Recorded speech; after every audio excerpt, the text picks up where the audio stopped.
Jadi dia nanya sama aku tentang boleh nggak sih kita punya perasaan begini? Aku bilang gini, Rey, salah satu kutukan kita orang-orang yang dalam tanda kutip sering ketemu orang, lalu kemudian kita punya pengetahuan lah, misalnya cara membaca mimik muka orang ataupun ngelihat track record orang.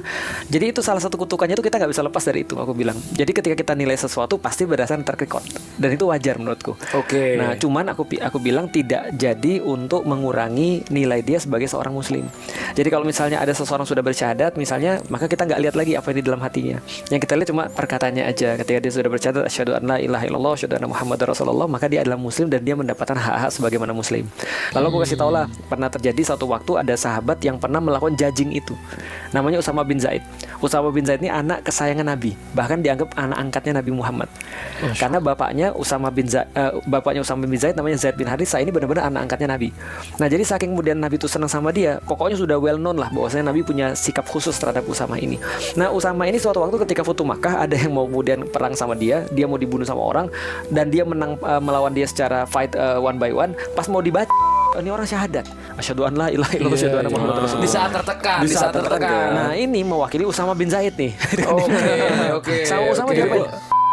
Lah, jadi gua Enggak, Usama bin Zaid dibaca nih ceritanya.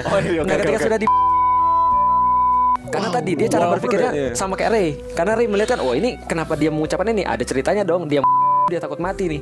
Maka aku aja karena dia pasti berpura-pura di dalam agama. Dilaporin ke Rasulullah. Langsung dipanggil Usama sini kan Rasulullah. Terus kemudian kenapa kamu melakukan itu? Ya Rasulullah, itu jelas-jelas dia takut mati ya Rasulullah. Dia nggak mengucapkan syahadat sebelum mau itu maksudnya. Nah, setelah itu Rasul katakan, kenapa kamu nggak belah dadanya wahai Usama dan lihat apa isi hatinya? Jadi Usama di mana nama Rasulullah? Jadi gara-gara itu, artinya aku bilang nggak salah sih sebagai kita punya kutukan, kita selalu melihat track record orang, lalu kemudian kita punya semacam kayak, karena aku juga aku sama persis kayak dia. Begitu aku ngeliat orang tuh, aku ngeliat sesuatu yang membahayakan aku apa. Jadi itu kan naluri kita ya sebagai seorang pebisnis ataupun sering ngeliat orang. Dan normally manusia juga kayaknya banyak yang suka berprasangka kan.